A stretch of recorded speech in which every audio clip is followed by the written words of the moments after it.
In this video, I'm just going to share some tips on how I passed the Scrum.org PSM exam.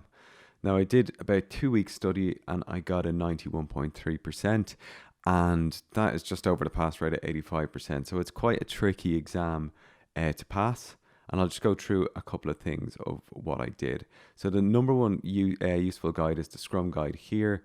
There is a form you can read online, but what I did is I would have downloaded it, printed it off, and then read it numerous times. Like, this is what you need to pass the exam, but there is like so many questions that come out of this. So there's 80 questions on the exam, and the actual guide itself isn't even that big. So you kind of have to understand the guide and understand how to apply it. And to get the PDF version, you can just download it, and then the Scrum guide is here. So it isn't that long. It's like 12 pages or something like that.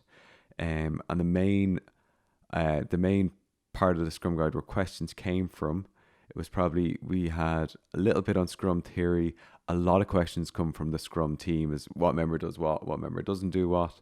A lot on the Scrum events, and a good bit on the Scrum artifact. So really it's like, how big's the team, who's in the team, and who's responsible for what in the team is kind of the main thing. And then that leads into artifacts and stuff like that.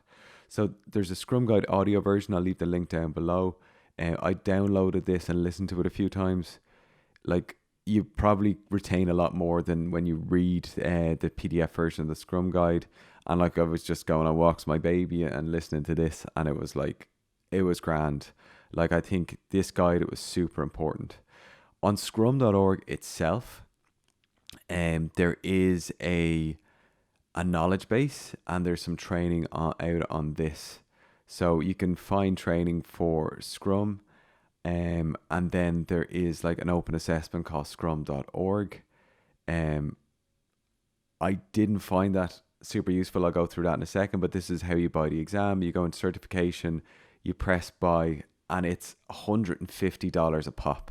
So you either pass or fail, 85%, and like $150 is a lot to kind of roll the dice on, you know. So you don't want to do this exam. I had to do this exam for work, so I had to pass it. They'd only pay for one, so I needed a bit of extra help with the questions and that beyond what this offers. So this is Scrum.org, is Scrum Open, 30 questions, there's 80 in the exam, and this is kind of, I felt that this was the same questions over and over and over again, and it didn't really broaden it out.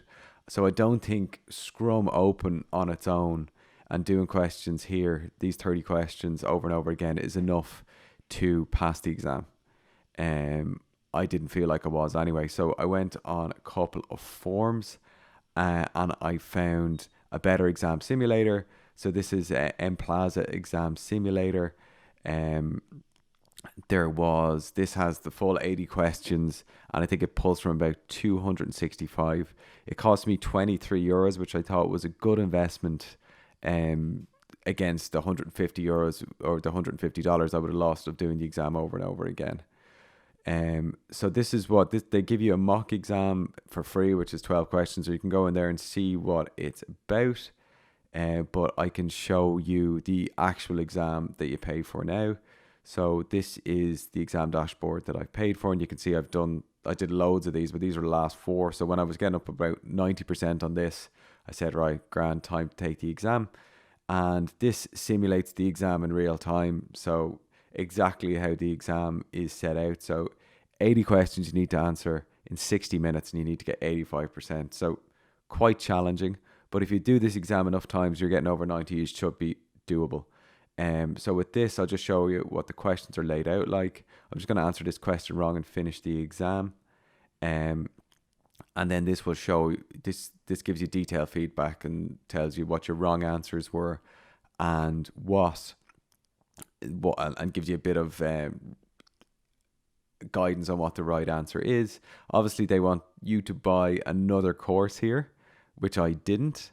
But I think that on the review of the exam, they give you enough to know why your questions are wrong. So this one has a lot of links to the exam, the exam prep course. But here, they give you kind of, on a lot of the answers, they give you exactly where you went wrong and where you can go right next time. So I would say that this mplaza training is a must if you want to pass the PSM exam. It really helped me out, and I got obviously over 90% first time I sat the exam. Didn't have to pay another $150, so I found it quite good. Another resource is the Scrum audiobook. I downloaded this audiobook. Now, this doesn't really go into the Scrum guide too much, but it kind of gives you examples of how Scrum's used in practice, and kind of gives you, it's the guy who wrote Scrum, wrote this book, so it gives you kind of a good overview. So I hope you found that useful. Any questions, please ask below, and best of luck in your PSM1 exam.